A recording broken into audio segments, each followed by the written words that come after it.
سەردەمی لە تووشە قۆکێشە جنایەتکارەکان کۆتایی دێت. ڕۆژی دووشەمە هەفتی خەرمانان 12مین دەورەی مەجلیسی بێکارانی گەندەڵ و ئاڵقە لە گوێیانی خامنەئی کارەکانی خۆی بە ڕیاکاری و ستایشکردنی ناوبراو دەست پێ کرد. لەم کۆبوونەوەیدا جگە لە کەڕووبی سەرجەم بەرپرسانی چەقۆخانەکانی پێشوو بەشدار بوون کە هەر یەکە و خاوەنی چەندین دۆسیە پڕ لە گەندەڵی و جنایەتن.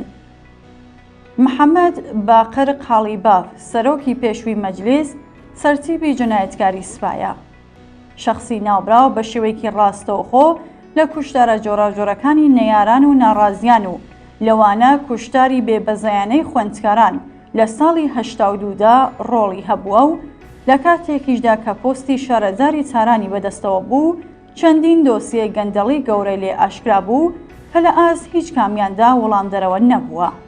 گەندەڵی بنەماڵەکەشی کە بە بەشداری و هێژمونی خۆی ئەنجام دراوە بۆتە وێردی سەرزمانی چاک و خراپ کە تەنیا یەکێک لە ڕسواترینەکانی بریتیە لە سیسمونی گەیت. جگە لەم سەردارە جنایەتکارە پێویستە ئاماژە بەو سەرۆکە بەتەمەنە هەڵبژێردراوەش بکرێت کە چەندین دۆسیە گەندەڵی لە ژێر هەنگەڵیادایە. بەڵام ڕسواترینی ئامادەبووان بریتی بوو لە محەممەد موخبر جێگری یەکەمی ڕئیسی جەلادی 67 و سەرپەرشتی کاتی سەرۆکایەتی کۆمار.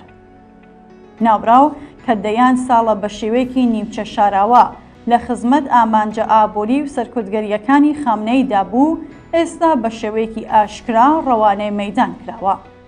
بەپێ ئەو زانیاریانەیە کە تا ئێستا دزەیان پێکراوە ئەم کەسە کە ئاخوندزادەیە لە دڵڕەقی و بێبەزەی بووندا دەستەکەمێکی لە ئاغا نەزان و قاتڵەکانی وەک ڕئیسی و خامنەی نییە.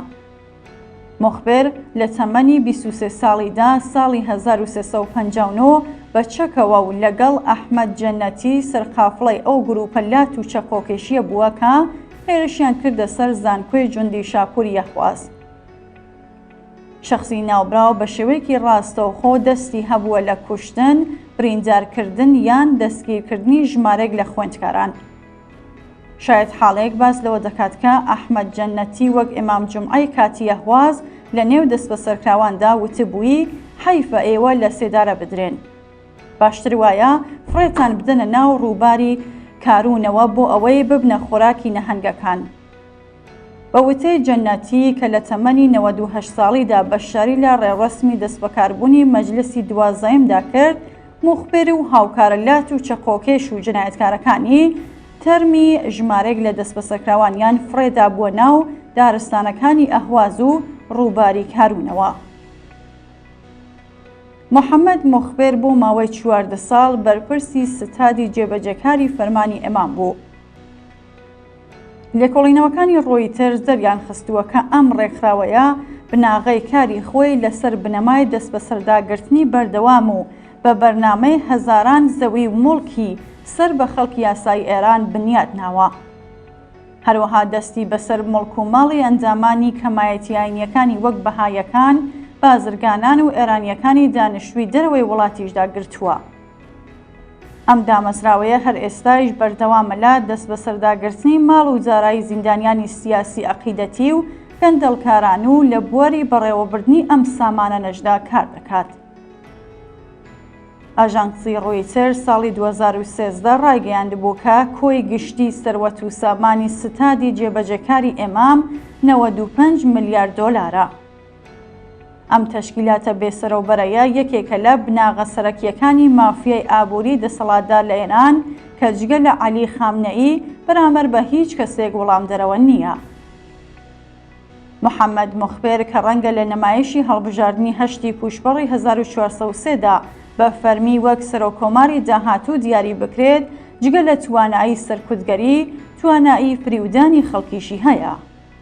ناوبراو ڕێک ڕۆژی هەفتی مانگی جۆزەردان پلانێکی کۆن و تۆز لێ نیشتووی لە هەکبەکەی دەرهێنا و بە ناوی کۆمەڵە ڕێنماییەکی 23 مادەئی خستیە بەردەم حکوومەت و پارێزگاکان. بە پێم پلانە کە بە موعجزە لە خولەکی 90دا ناوی براوە بەرپرسان لەلایەکەوە ئەرگدار کراون کە هەڵاوسان و بێکاری کەمکەنەوە، بەرهەمهێنان گەشە پێبدەن و هێزە بەناو پسپۆڕ، لێهاتوو، گەنج و شۆڕژگەرەکان لە دام و دەستگاکانی سەر بە وەزارەتی ناوخۆ لەوانە پارێزگاکان فەرمانداری و بەخشداریەکاندا دابمەرزێن و لەلایەکی تریشەوە ئەرکیان ئەوەیەکە لەسەر کەسانی ناڕازی و هاوڵاتیانی بیانی زانیاری تەواویان هەبێت. لەو دەستورانەیە کە ئاماژەیان پێکرا، یەکەمیان لە دام و دەستگای مافیایی سەرتاپا گەندەڵ و نوقمی قەیراندا بەکردەوە دەرنایێت. بەڵام دووەمیان ئەرکێکەکە وەزارەتی ئیسلاحات و سوپای سوپا شەو و ڕۆژ بە بەردەوامی بەڕێوە دەبن. کۆکردنەوەی زانیاری و زیندانیکردن و ئەشکەنجەدان و لە سێدارەدان بۆ بەشداربووانی ڕێڕەسمی دەستبەکاربوونی مەجلیسی 12ەم و شەخسی مخبەریش یەکێکە لە ئەرکە هەرە واجبەکان.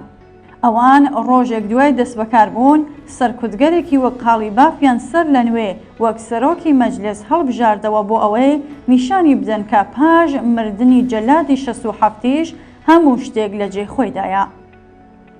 کاردانەوەکان و دەربڕینی خۆشحاڵی خەڵک لە پاش مەرگی ئەو جەلادە و هەروەها نووسراوە بێرەکانیان هاوکار لەگەڵ درێژەی مانگرتن و خەباتی کرێکاران و ژنان و دادخوازان دەرخەری ئەو ڕاستیەیەکە نەک هەر دەتوانرێت هەموو شتێک لە جێ خۆیدا نەمێنێ، بەڵکو کرێکاران و ژنانی خەباتکار و سەرجەم ئازادی خوازان ئەو زەمینەیە و ئیمکانە مادییان هەبێکە بتوانن ئەم کۆماری جەهل و جنایەتە لە گۆڕ بنێن. ڕۆژانی داهاتوو هەڵبژاردننی نمایشی هەشتی کوشبەر کە بێگومان گەلێک چڵتر دەبێت لەو هەڵبژاردنەیە کە تیادا ڕئیسی وەک سەرۆکۆمەر دیاریکرا، بەڵگە و هۆکاری زیاتر بۆ سەلماندنی ئەم قەزاوەتە دەخاتە ڕوو.